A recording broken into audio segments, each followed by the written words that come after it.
Наконец-то, спустя много дней после дождей, я сумела развести костер на своем участке.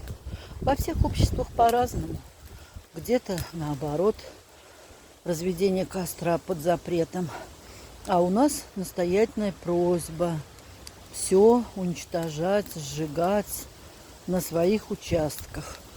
Потому что в противном случае моментально забивают травой и ветками контейнеры, предназначенные для бытовых отходов. Дымим потихоньку.